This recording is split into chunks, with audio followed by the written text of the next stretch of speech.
Club of Portland's Friday Forum, Oregon's premier public affairs forum. I'm Sue Thomas, president of City Club, and I welcome you all. Those of you here at the Governor Hotel, and those of you listening on OPB or KBPS radio or watching on cable television. Thank you for joining City Club today, Friday, October 16th, for this week's Friday Forum. Our speaker today will address the social, economic, and environmental benefits of trees in cities. But first, some announcements. In consideration of those sitting close to you and those in our television and radio audiences, I ask that everyone in the room who has not already done so, please silence your cell phones or other devices that make noise. As always, we offer our appreciation to our Friday Forum corporate sponsors, whose generous financial support make these time-honored City Club luncheons possible. Please help me welcome as our sponsors the law firm of Baron Liebman and Zimmer Gunsel Frasca Architects.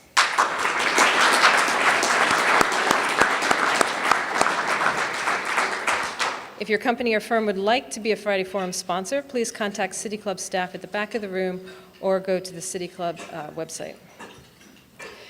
City Club's annual fund is in full swing. Donations to the annual fund play a significant part in supporting City Club's civic engagement efforts, including discussions, neighborhood tours, and Friday Forums.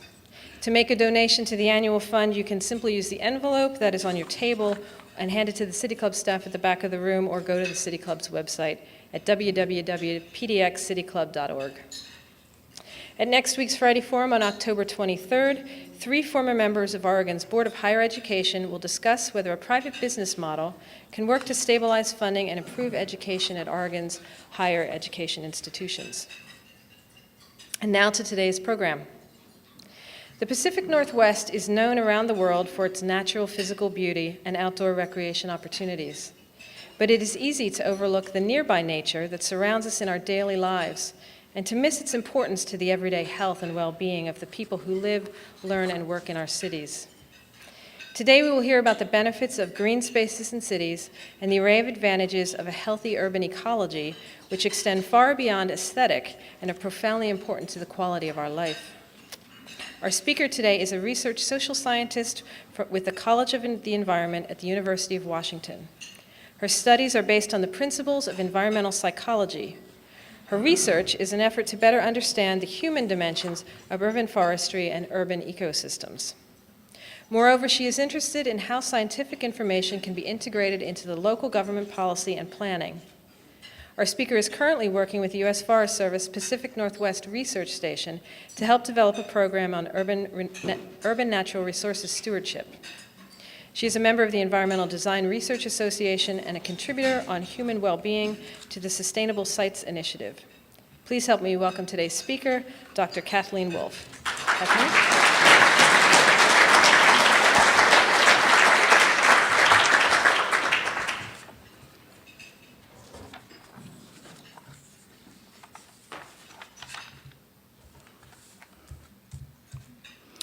Hello, everyone.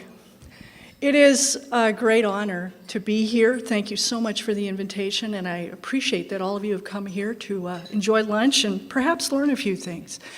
I have to tell you that being here is a little daunting because I get the opportunity to travel to cities all around the nation talking about these things. And a common comment, a common response to what I do and where I'm from is, "Oh, you're from Seattle." "Yes." "Well, that's near Portland, isn't it? They're doing some really great stuff in Portland." Yes. So the topic of the presentation title lays out 3 different types of benefits: environmental, social, and economic. And with some audiences, I'm very explicit about breaking out the different sort of science-based evidence that we have about these different topics. But this is a little more sophisticated audience, I suspect. And so I'm actually going to try to stitch these things together, put them together in ways that relate to our lives, that relate to how our cities function, and that relate to what is happening here in Portland. I've had the pleasure again of talking with a number of people over the last couple of weeks to understand a little bit more about what's happening in Portland. So ecology. Some of you may have studied ecology at one time or another in your lives. And in the last, let's say 10 years or so, there's been this emerging interest in urban ecology. And I have a number of colleagues at the University of Washington that are studying urban ecology from a variety of perspectives. And what I sense is that in that is often, in their minds, it's about birds, or it's about trees, or it's about hydrology. And the way that they treat people and human systems is they talk about pressures and negative effects, and my favorite is anthropogenic effects, which basically means people are screwing things up. Why can't we go back to pristine nature?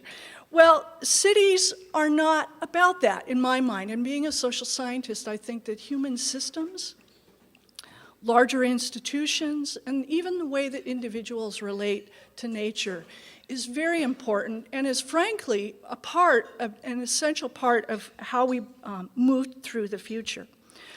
So let me start a little bit on environment. And as Sue mentioned, my background's in environmental psychology. I'm a social scientist. So I'll tell you, I'll give you a few little bits about environmental benefits, about biophysical sorts of things, but that's not where my passion nor my depth of knowledge is. So if we have any questions about this as a follow-up, I may defer to some of those folks in the room who know much more about this. Trees are but one part of this. There are various ways that people are describing how environment in cities functions and what it can be. Green infrastructure is one of those topics or one of those examples. And green infrastructure is being implemented in this city in some rather amazing ways. So there is the Gray to Green campaign. And it is, as I understand, a comprehensive approach, particularly oriented to stormwater management, to augment, to supplement, perhaps in some places to even replace traditional gray infrastructure, which relies on pipes and concrete and built structure. I'm sure you've all been at conferences and you attend sessions, and after a while you feel sort of like your mind is jello, and you peel away with people and sit down and have a cup of coffee or some wine, and you talk a little bit about, well, where are you from? What do you do? And I once had a public works engineer in this situation. We were just chatting, and he said, you know, we are at the point of diminishing returns with city spending for gray infrastructure. We just can't solve these problems anymore. Stormwater, air quality, all of those things. We just can't solve those problems anymore by building bigger pipes, more treatment stations. We need green solutions. And that's what's starting to happen. And there's some really pioneering work here in Portland that I have discovered. As I understand it, there is, in part, an investment in street trees. And the goal is 83,000 trees in 5 years. Well, you may have been paying attention to the national press on all this. New York City, not to be outdone, it now has a 1 million tree campaign. And here in Portland, you've said 83,000. You know, it's that Northwestern kind of quieter sort of way of doing things. But really, I think what this reflects is that the city of Portland recognizes that just putting in those trees and then walking away doesn't allow a community to gain the benefits that those trees might provide. Early maintenance is needed, ongoing management, great care and thought about where those trees are placed. So 83,000 may be a very reasonable and strategic approach to how this city does that. And there are good possibilities in terms of economics. So I'll kind of weave economics through all of this. And it's important to recognize that in cities, trees and other natural things, it's not like, say, when we go out to the national forests and other Forest Service properties where we think about these lands perhaps in terms of market value. What is harvestable? what might move to market, and you can estimate cost, you can estimate sales price, you can estimate profit. The benefits, the economic benefits that we gain from urban greening and urban trees and green infrastructure are indirect. And there are models, they're a little more elaborate perhaps, but there are models for valuing these things in a way that we can look at them as a capital asset. We can say we make this investment and we get this return, and that return varies over time. So for instance, again, the Bureau of Environmental Services in this city is working on a Tabor to the River project. And it's focused on sewer conveyance. I believe it's combined sewer overflow, so sewer and stormwater management. And they estimated that the pipe-only solutions, again, buying more hard stuff and putting it in the ground, would cost about $144 million. But they're estimating that with green management approaches, and that is you don't totally replace those pipes systems, but you augment them, you supplement them with more passive, if you will, green systems, that it's only costing $86 million. Now, we'll see if those numbers play out. But in other places here, the measures have justified and have validated those sorts of estimates. I'm seeing this in terms of my experience of the city in places that are adopting these practices. So I studied landscape architecture at the University of Michigan, and as students, we laughed because we would go around the suburbs of Detroit or Ann Arbor, and we would see these big mounds, these big rounded things on the edge of parking lots and whatnot, and they were known as berms. And we called them elephant burial mounds because they were about that size, and there was this, rounded dirt form. You don't see that. That used to be the landscape design approach, was to curve things in that way. What would that be? Convex curve, so that water would run off quickly, down over the curb, into the pipe, and away, where no one would ever see it again, except those poor public works engineers that would have to make sense of all this flooding of material coming at them. Now you see depressions. You see small bioswales, you see small planted spaces, you see a break in the curbs where water flows in. It potentially can infiltrate into the soil, and it certainly is moving much slower across the land and into then ultimately the larger storage systems. So this, it has implications for our lifestyles, for what is around us as amenity. We are seeing a different type of landscape, and that is a consequence of some very practical, some very economically driven decisions and practices. So let me turn to the second of three things that I'll be talking about today, and this is what I love to talk about, and that's the social benefits of having green spaces around us. In many cities, and some people in the community, you talk about trees, and it's like, oh yeah, they make things pretty, but so what? I've been accused of being a tree hugger. Well, I'm also an air breather and a water drinker, and trees also help us psychologically and socially. So let me share some examples of that. Perhaps not so much in our two states, Washington, Oregon, or the Pacific Northwest in general, but across this country, we are facing an epidemic of obesity. About 30% of the adult population in this country is now heavily overweight, and that's a doubling of the rate since 1980. Fairly short amount of time. Quite a dramatic change in what we look like and how big we are. What's the solution to that? It's not a fad diet. It's not liposuction. It's not really expensive interventions. It's moderate activity. 30 minutes a day of moderate activity is what the Centers for Disease Control are now promoting. When I was younger and in school, grade school, I remember there was this physical education thing, President Kennedy, yes, I'm dating myself, President Kennedy, and these benchmarks of running great distances at high speeds and jumping and all of that. No, go out, 30 minutes a day, moderate activity, walking, bicycling, climbing the stairs, parking a little farther away perhaps from a building and walking in rather than insisting on being right at the door. These things have incredible consequences economically for our society and for our neighborhoods. For instance, there was a study done in a neighborhood in Tokyo. They looked at 2 different sets of streets, some green, some, overhanging trees, yard gardens and whatnot, some places without any green at all, quite barren. And they studied elderly that lived in these neighborhoods, and they found that over 5 years, there was a lower mortality rate in that neighborhood that was green. People were more encouraged to walk about.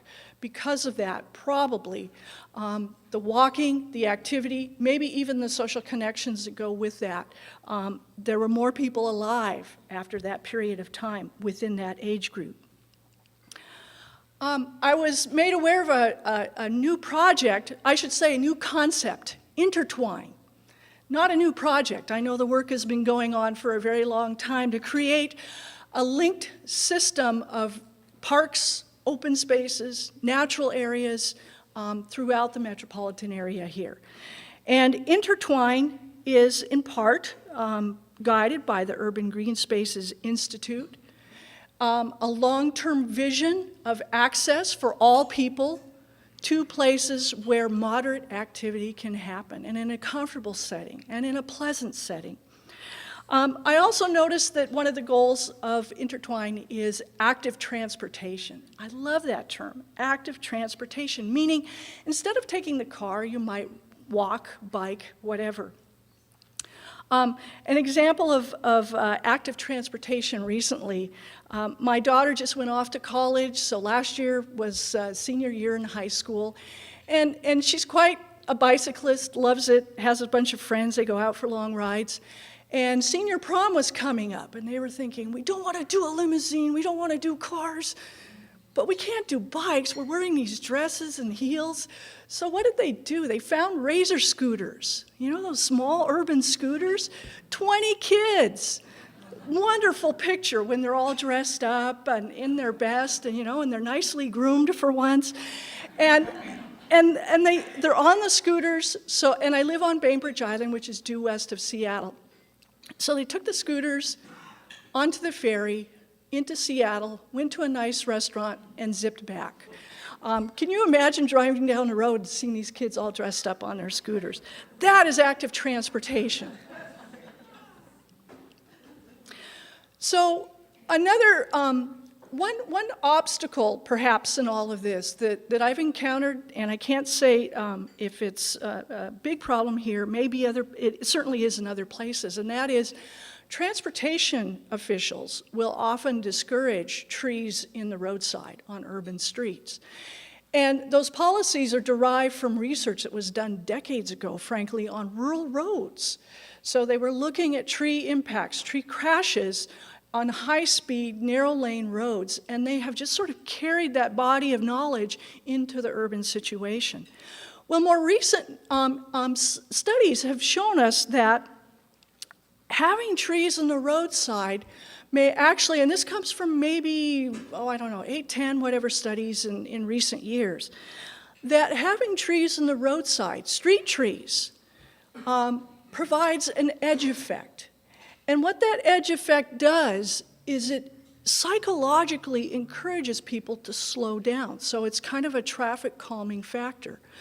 On the other hand, if you have very wide streets with very wide setbacks, which is sort of the transportation standard, what do you feel like doing when you're driving these roads? Hit that accelerator. I mean, you feel like you're in the wide open spaces, even though you may be on an urban arterial. So the studies are finding that having trees and a little narrower lanes, doing road diets is what some of the engineers are calling this. Doing a road diet so your lane is not 12 feet wide, but actually closer to 9, 10, and having street trees slows people down. And when people are traveling more slowly, they're less likely to get into a crash. And if they do, the injury factor is much less. There's less fatality, less injury in the outcomes for all in the car. Crash reduction. So across these studies, they have found 11 to 65% crash reductions on those urban streets that have trees. So here's the social benefit of that. Commuting stress. Roger Ulrich is a scientist who has done a number of studies looking at urban green and stress reduction and healing people in hospitals. He did a landmark study, this was some time ago, close to 20 years ago now, and found that having a view of nature after surgery, during surgery recovery, people recovered more quickly and required less powerful pain-killing drugs. And so that is one part of all this, healing and wellness. But in relationship to streets, commuting stress. So at one time, doctors considered stress of the really major events that affect us. So death in the family, divorce, those sorts of things, a high school student and what's she doing on Saturday night. But now we are considering stress from the standpoint of those chronic, small, accumulated things that ultimately have an effect and may have an effect on our immune system, may have an effect on other physiological aspects. Well, no surprise, it turns out that driving along green streets reduces stress response. This finding is from laboratory studies. And what's really important is that commuting, if you have a stressful or experience a stressful commute, you carry that over physiologically and perhaps mentally, you carry that over into whatever you're doing following the drive. So if you're going into work, you may have some effect, there may be some effect on your work. If you're going home, there's evidence of carryover effect in relationships with family or others in your household. So having green streets is really important, and in a number of ways that people may not completely recognize. So let's say you have a great commute on a green street and you arrive at your office.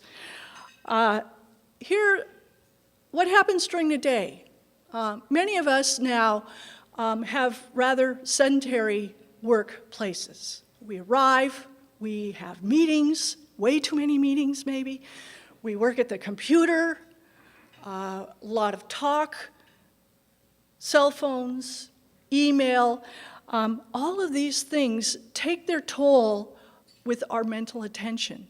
This is not the way that humans evolved. We were very mobile early on in our history.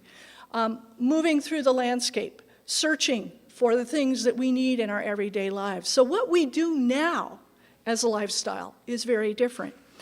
And so Stephen and Rachel Kaplan at the University of Michigan have written about attention deficit syndrome or disorder. And that is, if we continue to focus on tasks and screen out all those interferences that may be around us, all of those distractions, we become mentally fatigued, cognitively fatigued. And associated with that may be irritation, frustration, less job satisfaction, those sorts of things. Well, several studies have now shown that just the presence of green in your office space, or even better, having a view of outdoor nature while working, can help reduce those attention deficit issues. Even better, go out for a little walk. Go out into, and I don't have the time to talk about the theory about this, but there's something fascinating about nature. There is something, it's not, again, that it's just pretty. It's something that appeals to us, attracts us, keeps and holds our attention in a way that restores our ability to pay attention to those other things that we need to do. Other consequences of green streets and green infrastructure. I've done a series of studies on business districts and trees. And again, not enough time to talk about all of that, but what's interesting is people claim they're willing to pay more in green districts, those places that have a quality urban forest canopy. So we're not talking about a single business, perhaps with a planter or two, but about a business district that has a sense of place, that urban forest canopy tells you, I've arrived. This is a great place. I can move around, explore within it, find the products and services I want, spend time with family or friends if they're with me. And in those sorts of places, people tell us they're willing to spend more money for equivalent products and services. What's another indirect economic consequence? Jeff Donovan is with the Forest Service Research Station, and he's based here in Portland. And he has just recently completed a study looking at the effect of street trees on market value of houses. So the economists use the term hedonic analysis, and what that means is you look at a number of properties that are comparable in certain ways. You hold all these characteristics or attributes constant, number of rooms in the house, number of bathrooms, square footage, all of that.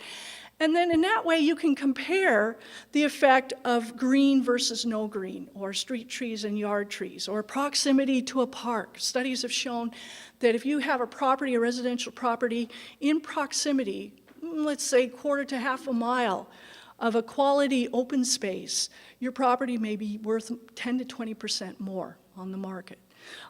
It varies by place, it varies by city, but these studies over 20 years show a consistent market value amenity. Anyway, back to Jeff Donovan. What he looked at was one of the neighborhoods, or one of the districts here in Portland, and he found that street trees add $8,000, well, let's just say $9,000 to the sales price of a home. And these are from actual market exchanges over time. And then he took a big leap, but nonetheless it's kind of interesting. And he said, well, what would happen, or what would we gain if we were to think of this across the entire city? So total value across the entire city, $1.35 billion. $1.35 billion contribution of forest amenity to property values. And here's where it gets interesting. So, and he calculated then, and I say he worked with a team of people, they estimated that the increased annual property tax revenue for the city each year, $15 million.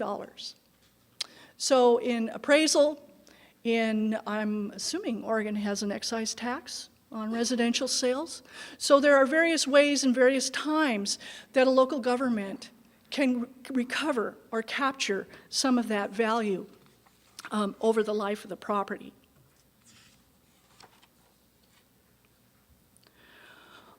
Let me move on now to the third piece of the talk here, and that is stewardship. So again, I work with colleagues who are doing urban ecology, and they sometimes find my perspective a little frustrating in that I really believe people are part of the solution. They're not just the problem. And, you know, perhaps that's too optimistic, perhaps that's too Pollyanna, but I don't think so.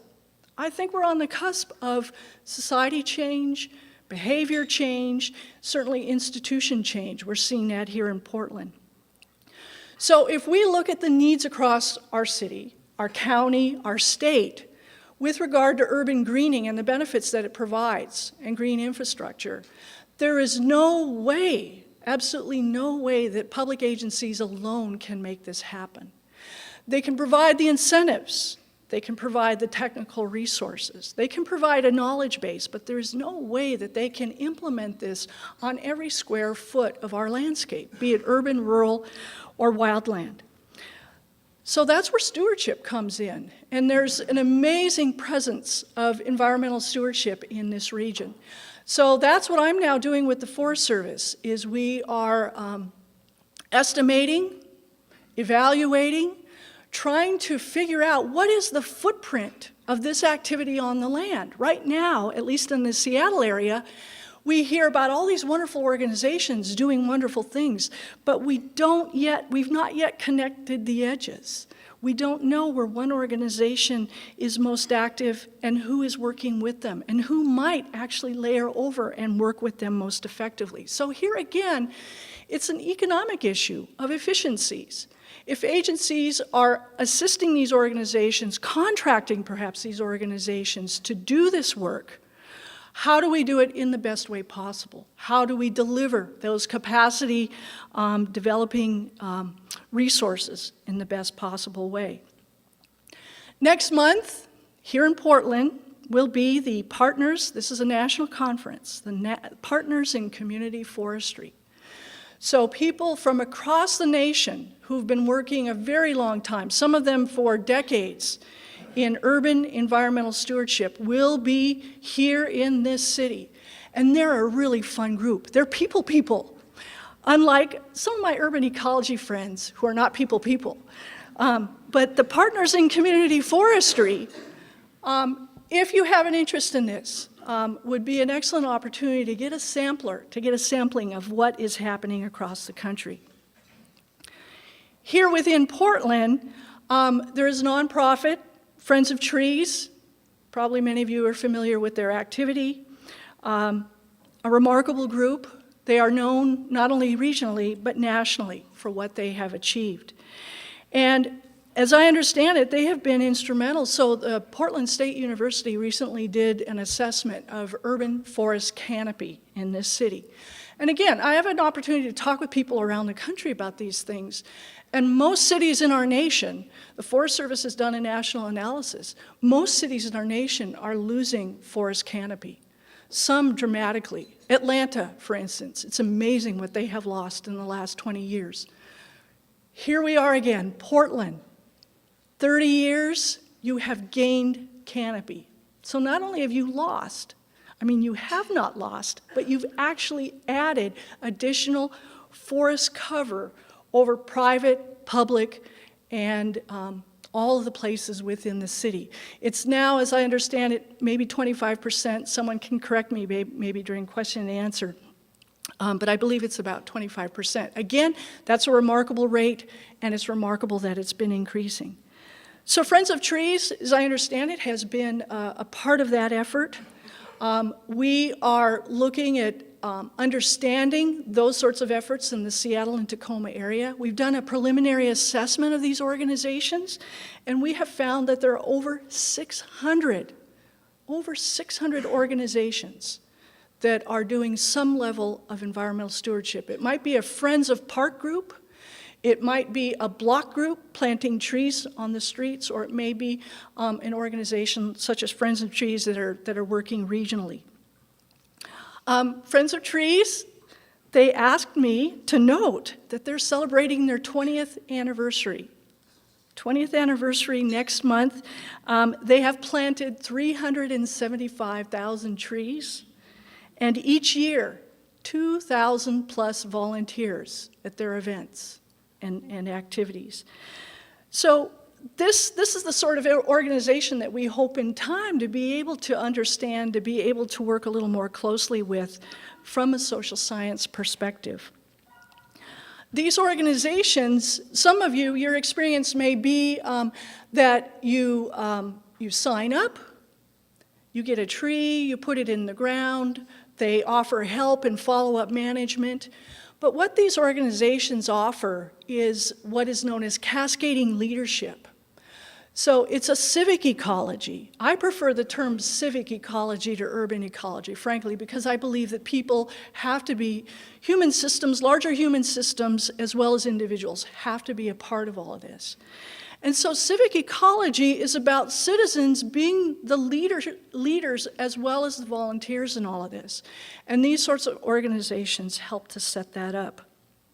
So it's not just about people showing up and being told what to do and here's a shovel and that kind of thing, but it's actually helping to plan, helping to manage green infrastructure, and at times even being a political advocate to be the voice in the community, to help others understand why this is all so important. And frankly, I find that the NGOs, the nonprofits, and again, this is from across the country as well as here in the Pacific Northwest, they're the folks that make this all fun. So looking at Friends of Trees website, they recently hosted several bike-only plantings.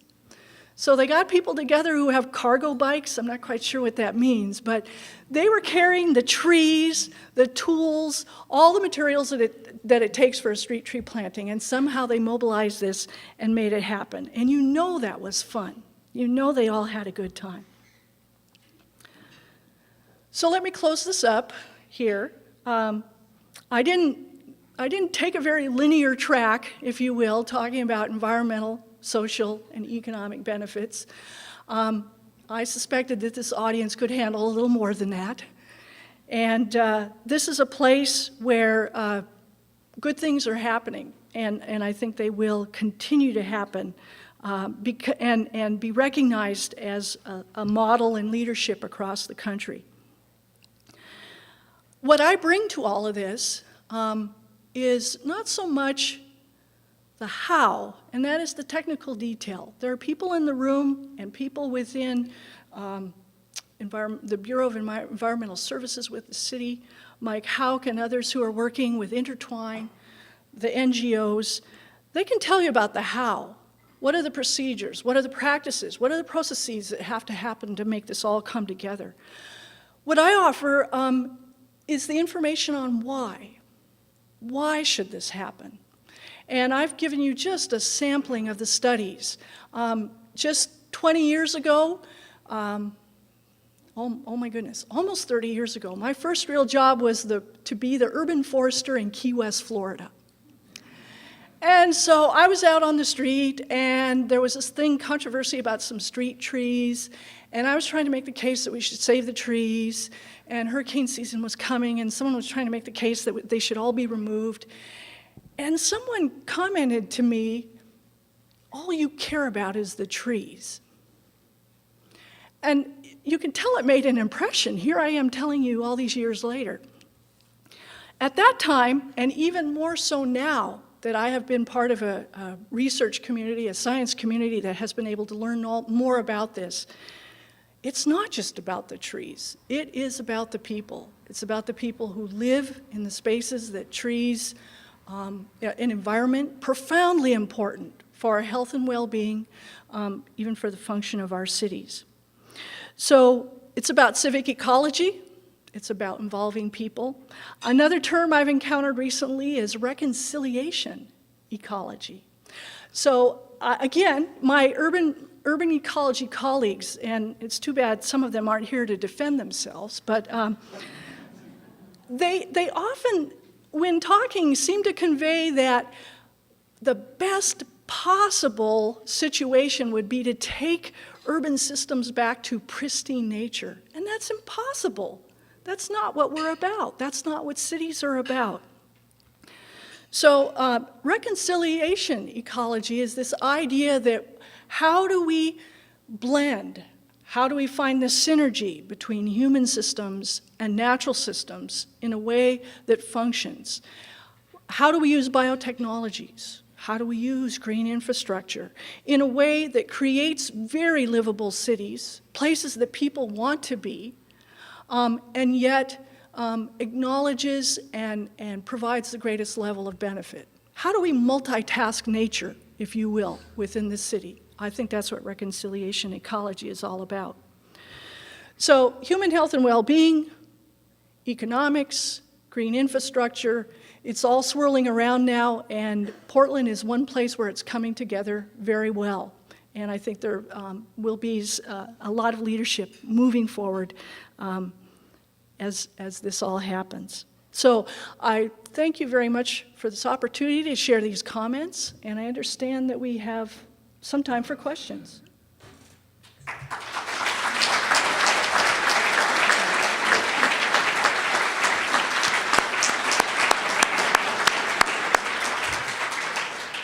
The first question for our speaker, as always, will be from our City Club host. Our host today is City Club's immediate past president, Jim Zarin. Jim is a partner at the Stoll Reeves law firm where he works as a real estate development attorney. He has been a City Club member since 1986 and served on the Research Board and the Board of Governors. Jim?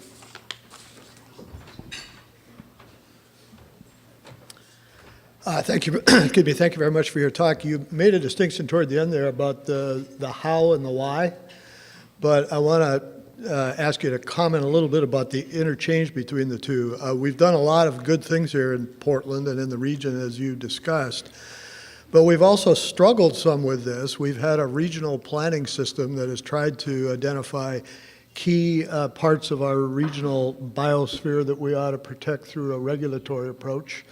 And cities have been trying to implement that. And I know, for example, there's at least one city in which there's quite a dispute going on right now between the city's approach to trying to protect riparian or river and streamways from development and a citizen's response of basically based on a property rights. We have our property rights.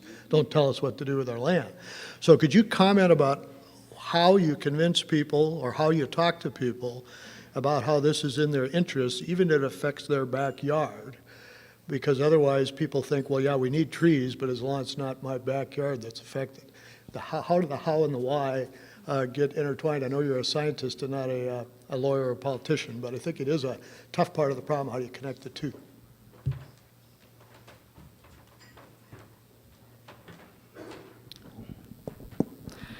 Wow, if I could answer that question, I think I'd be on Obama's cabinet. Let's see. This may be a bit of a wandering answer.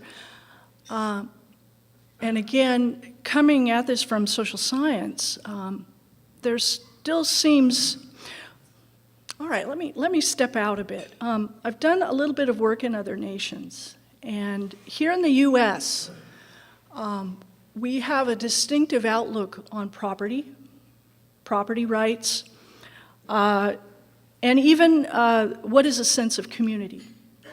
And we're a young nation. And until recently, I think we were able to express those property rights and those that outlook of the rugged individual fairly well without impacting others. I think we're at a time where that is being tested and challenged. So institutionally, how do we address that? Perception is reality, and I have found that sharing this sort of science in little bits, not in the full science papers, of course, but as fact bits and communications that are targeted to particular audiences can be quite helpful in laying out the case for why is this important to you? If you are a landowner, why would you want to do this? Or why would you be willing to be a part of this?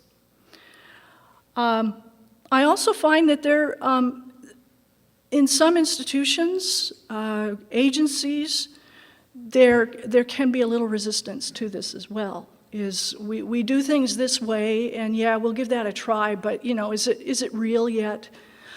So we're in a time of testing, time of test ground.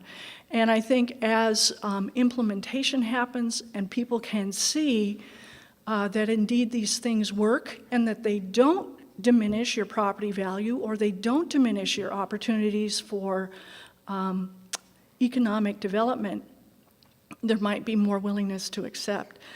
The last is finding credible champions.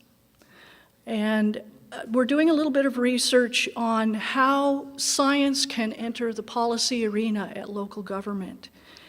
And what we're finding is that there are communities of practice within government or even within a broader community. A community of practice is a group of people who share norms, knowledge base, job functions, those sorts of things. And they tend to be a community that's not necessarily geographically localized, particularly now with the internet. They're quite extensive.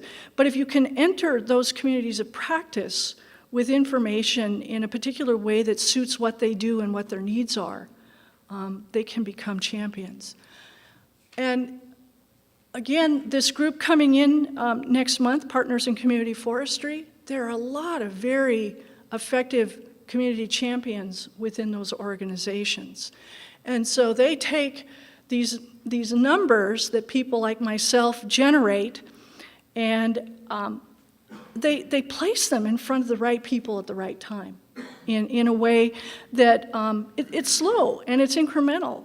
Maybe we can even think of it as erosion, but it does seem to help. We'll now take questions from the floor. Asking questions at Friday Forums is a privilege of City Club membership. When you ask your question, please identify yourself as a City Club member and ask your question in 30 seconds or less. I'm Mike Litt, City Club member. I love urban trees, but I also love rooftop solar. And I wonder how you think we can need to reconcile these two somewhat conflicting priorities. Again, I'm the why person, not the how. And I don't want to beg off the question, but I know there are people and organizations working on this question, and frankly, I don't know enough about it to speak with credibility. So I would just as soon not even take a stab at it. Understandably, shade, height, placement, all of those things play out in this, but I frankly don't know a lot about current thought and current activity in that.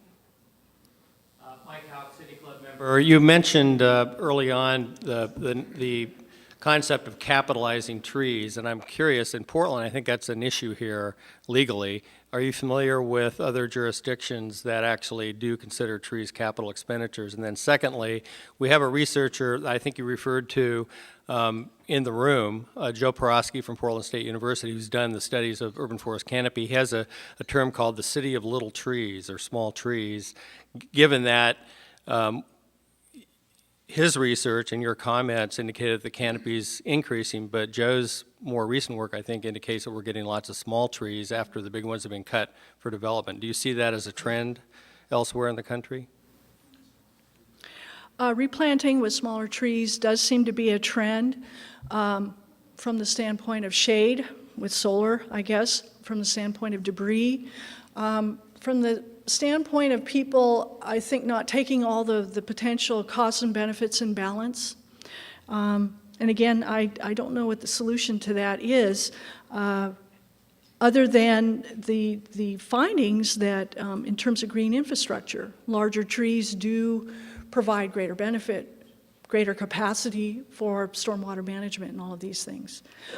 So what we're seeing perhaps is intention for larger trees versus on-the-ground choices. So maybe it's a time to start looking at private property owners and evaluating what their perspectives are on these things. We're doing that in Seattle now. I have a graduate student who's doing a survey across a sample of property owners in the city of Seattle. So we're trying to understand what are the limitations, the objections, the rants and the raves that people have for trees, and how do we implement that or encourage that in tree planting campaigns. Leslie Moorhead, City Club member. I don't know how familiar you are with the neighborhoods in the west side of Portland, but a lot of the neighborhoods are just beautiful with lots of trees, both trees that are older. Some of these neighborhoods are 50 to 90 years old, and other development areas that are newer with smaller trees. But the problem is that we don't have sidewalks in a lot of the west side, and the area is very hilly in a lot of places, so it's very hard to get out there and enjoy the trees. It's only the bravest people do biking on a lot of these curvy roads. It's hard for moms to push strollers and elderly people to take a walk and children to walk up to the bus stop. So what's your social scientist perspective on getting sidewalks into neighborhoods that have lots of trees but don't have sidewalks so people can get out and enjoy them?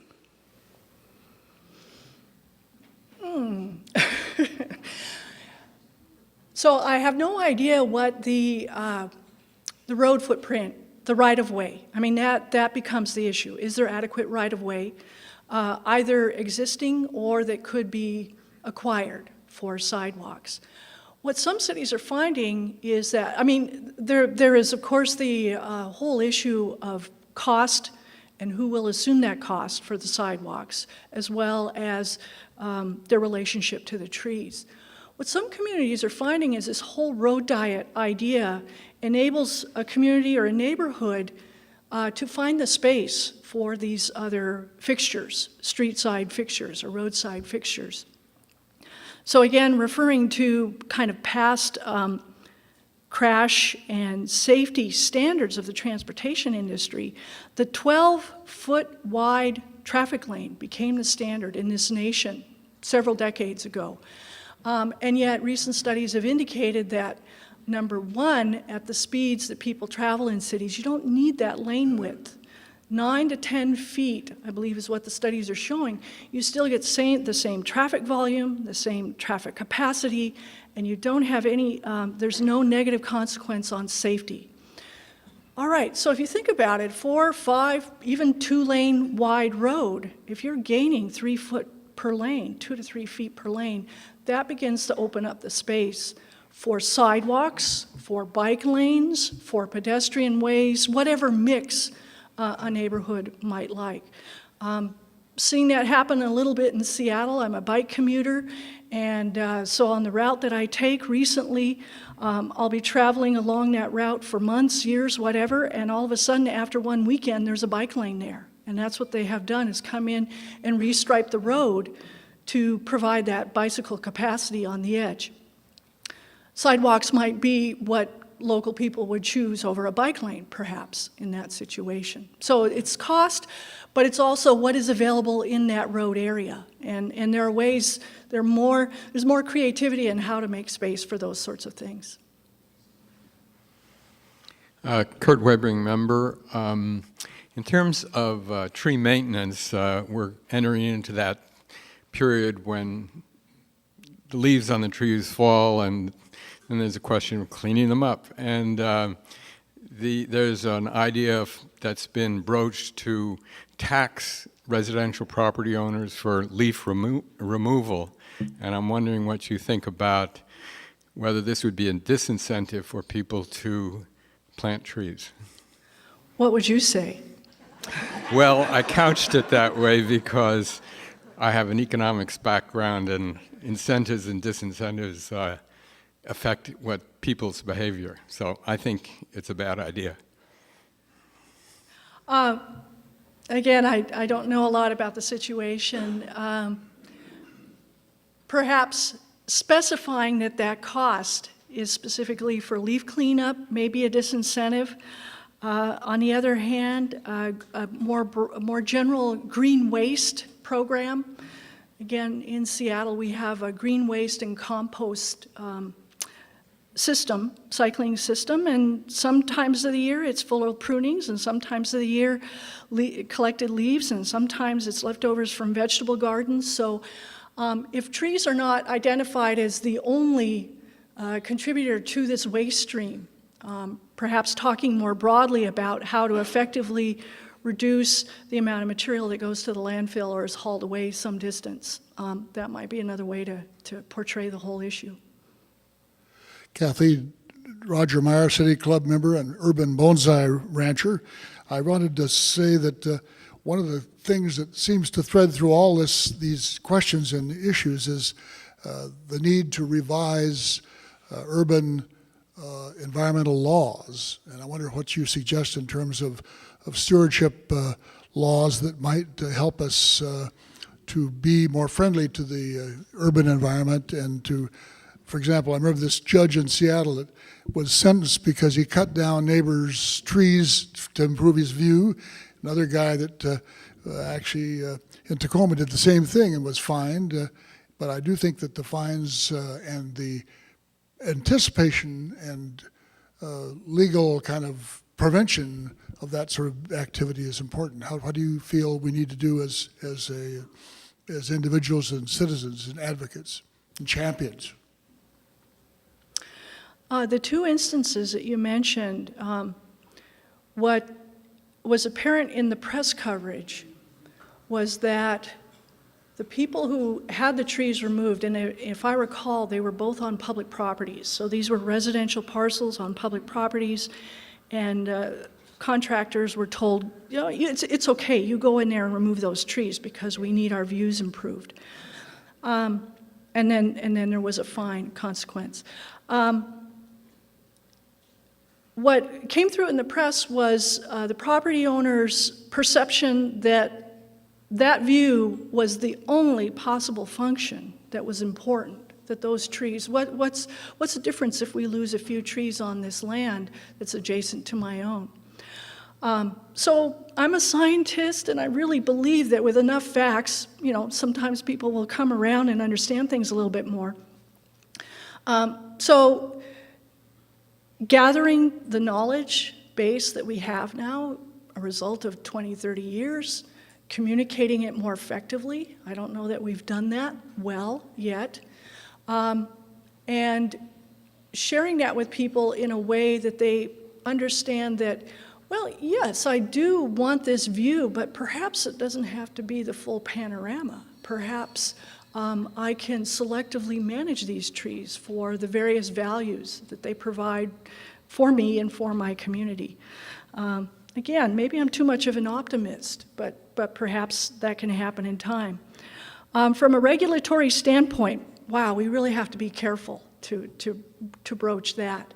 And I've had urban foresters tell me that one reason why they have struggled to build their programs is because there are other environmental regulatory structures in place at the federal and state level with regard to water, with regard to air quality. And by the time an agency's money or a municipality's money is spent on achieving those things, there may not be a lot left for trees. So what some cities have done, and the city of Vancouver, Washington being one example, is they have tied their tree programs to these other existing regulatory approaches. So stormwater, for instance, in the city of Vancouver. So we can begin to demonstrate how trees perform and add value or help us to mitigate these other situations. Carbon being another example. If there are carbon limits coming down in terms of a regulatory approach, trees obviously offer solutions. And in the urban area, it's not so much the trees take up a lot of carbon directly, that's part of it, but they also offer carbon benefits in reducing energy use across the city and that sort of thing. So I don't know that we want to pursue a direct sort of regulatory relationship in regard to all of this, but to place it within an existing regulatory structure is maybe our best bet. Ted Kay, City Club member. I believe it was Ernest Hemingway that said to become a man, one must do three things: write a book, father a son, and plant a tree. You talked about 83,000 trees in Portland. My question is, how do we know what the right number is of trees? How would we know when we had the right amount of trees in an urban setting? I understand that City Club members only are welcome to ask questions. But is there anyone here who can answer that question? They're in the back rows. I would guess there might be someone. It entails an analysis of plantable space, what's in place, what's not, but I don't know the details. So please, if anyone can address that.